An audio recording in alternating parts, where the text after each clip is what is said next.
Bismillahir Rahmanir Rahim. In the name of Allah, the most gracious, the most merciful. You wake up, check your emails, no replies. You apply to another job, no response. You watch others succeed while you're stuck, wondering, when will my break come? The world tells you, hustle harder, network more, pray later. But what if you've been lied to? What if real success doesn't come from chasing jobs, but from chasing the one who controls them? The chosen ones, the prophets, the believers who thrived against impossible odds. They didn't beg for opportunities. They trusted their Creator. While others panicked, they prayed. While others networked, they relied on Allah's network. And doors opened, not by their power, but by His decree. So before you send another application, ask yourself, are you relying on the creation or the Creator? The story of Prophet Musa, Moses, peace be upon him, trust in Allah. Imagine this. You've lost everything. No job, no safety, no plan. This was Prophet Musa's reality. He had left Egypt in fear, with no guarantee of food, shelter, or work. Yet, in that moment of complete uncertainty, he didn't panic. He didn't start sending out applications or begging for favors. Instead, he turned to the one who controls all provision, Allah. His words were simple but powerful. My Lord, indeed I am in need of whatever good you may send down to me. Surah Al-Qasas 28:24. He didn't list demands. He didn't stress over how it would happen. He just asked with trust. And what did Allah do? Allah didn't just give him a job.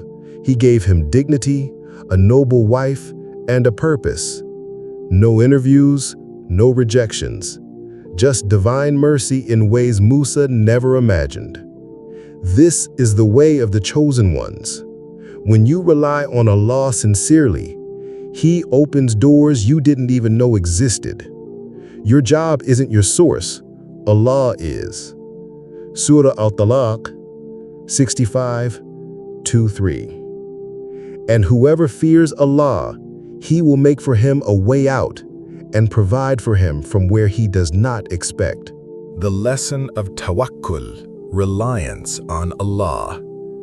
The chosen ones, those who are truly blessed with divine success, do not place their hope in job offers, promotions, or the approval of employers. They strive, they work hard, they polish their skills, but their ultimate trust is never in their resume, their network, or even their own abilities. Their trust is in Allah, Al-Razaq, the ultimate provider.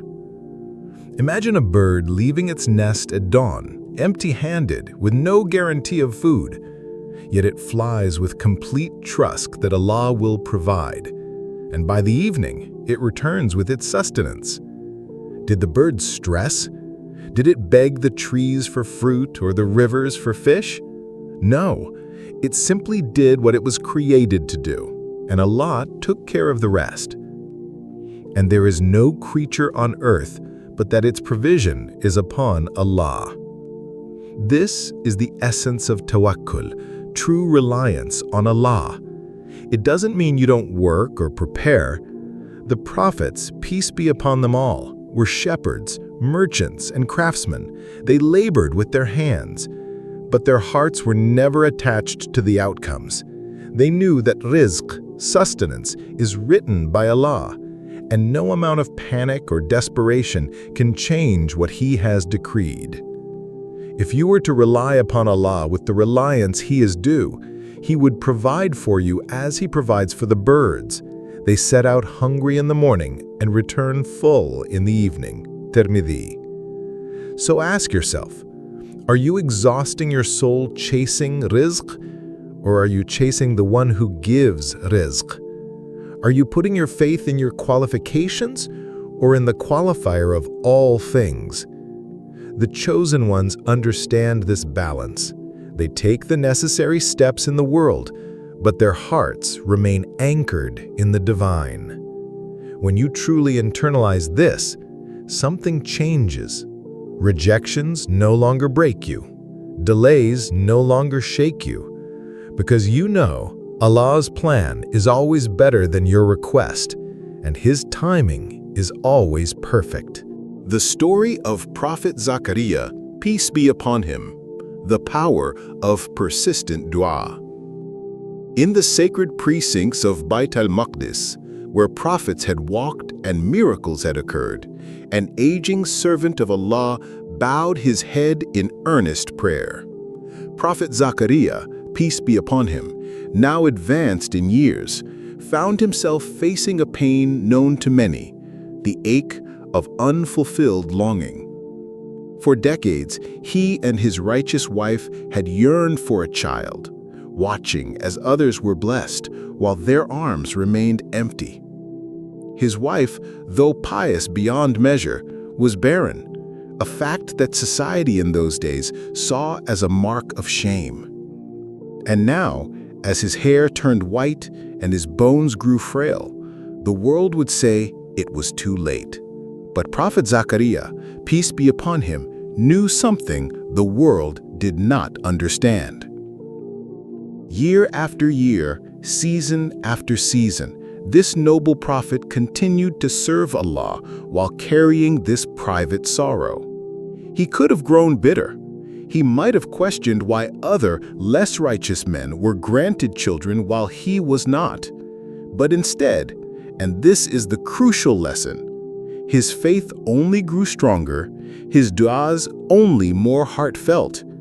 He understood what we often forget, that delay is not denial, and that Allah's wisdom transcends our limited human calendars.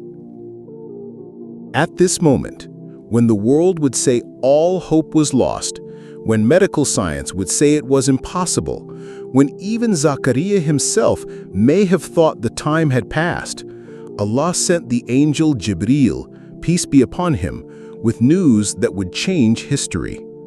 O Zakaria, indeed we give you good tidings of a boy whose name will be Yahya. Surah Al-Maryam, chapter 19, verse 7. This is the mercy of Allah. Not only was Zakaria, peace be upon him, granted a son in his old age, but this son, Yahya, peace be upon him, would become one of the greatest prophets, known for his wisdom and righteousness. Allah didn't just answer the prayer, He exceeded all expectations, turning what seemed like a lifetime of disappointment into an eternal legacy. How many of us today are carrying similar pains? How many job applications have gone unanswered? How many marriage proposals have fallen through? How many medical reports have brought disappointing news? The story of Zakaria, peace be upon him, isn't just history. It's a living lesson for every believer facing what seems like impossible odds. 3 key lessons for you. Never consider any door closed while Allah remains. Even biological limitations couldn't prevent Allah's decree. Dua is worship even before it's answered. Zakaria's, peace be upon him's, years of prayer were themselves acts of worship. Allah's timing is perfect. Yahya, peace be upon him, came precisely when he was meant to, fulfilling prophecies about preparing the way for Isa, peace be upon him. So, tonight when you raise your hands in those late-night prayers, remember Zakaria, peace be upon him. Remember that your current circumstances are not your final destination. Keep asking, keep trusting, and know with certainty that Allah hears every word, sees every tear, and is already preparing your answer, in the perfect way, at the perfect time. How the chosen ones operate.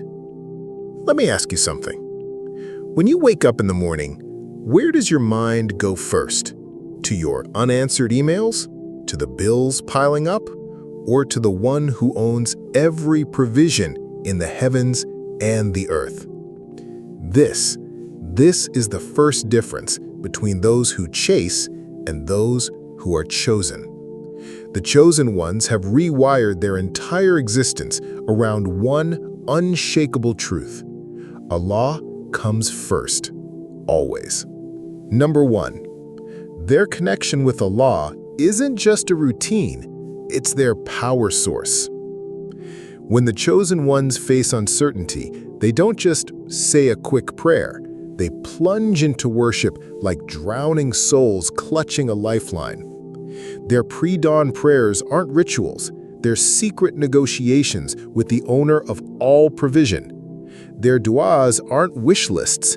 They're weapons that shake the unseen world. Ibn al-Qayyim said it beautifully. Dua is the sword of the believer. Not a decorative sword hung on the wall, but one gripped in battle, its edge sharpened by tears in the night. The chosen ones know this. That's why when others are refreshing LinkedIn, they're refreshing their souls with dhikr. Number 2, they take strategic action fueled by faith, not fear. Here's where many get it wrong. Tawakkul isn't sitting cross-legged waiting for manna from heaven. That's laziness disguised as faith. The prophets worked. Prophet Dawood alayhi salam was a blacksmith. Prophet Muhammad, peace be upon him, was a merchant. But here's the key. They worked with divine consciousness. The chosen ones send out job applications, but only after praying istikhara. They network, but with the intention of serving others, not just taking. They develop skills, not just to impress employers, but to fulfill their God-given potential. Their resumes may look similar, but their energy is entirely different. Number 3, they dance with divine timing, even when the music stops. Let me tell you about the divine delay. That job you didn't get, the promotion they gave someone else, the chosen ones see what others don't. They understand that Allah's calendar doesn't follow human impatience. Imagine 2 farmers. One digs up his seeds daily, frustrated nothing grows. The other tends his field with patience, knowing growth happens beneath the surface. Who harvests the fruit? The chosen ones are the patient farmers of destiny. The bird's secret, a revelation that changes everything. That famous hadith about the birds? We've heard it 1,000 times. But today, really look. That bird doesn't have a backup plan. No savings account, no LinkedIn profile. Yet every evening, its belly is full. Why? Because it lives the ultimate truth. Provision was written before it even left the nest. This is the way of the chosen, not because they're special, but because they chose to believe in a provider who never breaks his promises. So tell me, when will you make that choice? And whoever fears Allah, He will make for him a way out. 65:2. The ultimate success. The chosen ones, those who are truly blessed, are not chosen because of their degrees, their job titles, or the number of companies that call them back. No, they are chosen because they understood one eternal truth. Allah is the best of planners. He knows what is in your heart before you even speak it. He knows your struggles before you cry about them. And He has already written your provision before you were even born.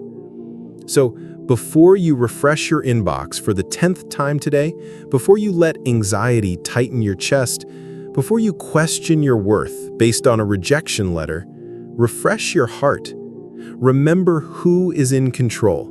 Remember that every no you receive is simply Allah redirecting you to a greater yes, one that aligns perfectly with your destiny. Did He not find you lost and guide you? Did He not find you in need and enrich you? Surah At-Talaq 93:7-8. Your current situation is not your final destination. Trust Him completely. Work hard, make dua, and then surrender the outcome to the one who owns the heavens and the earth. Surah At-Talaq 65:2-3. And whoever fears Allah, He will make for him a way out and provide for him from where he does not expect. So stand up from this reminder with a heart full of yaqeen, certainty. Doors you never knocked on will swing open. Jobs you never applied for will find you. Blessings you never imagined will overflow, because your Lord never breaks His promise, and He will never abandon those who put their trust in Him.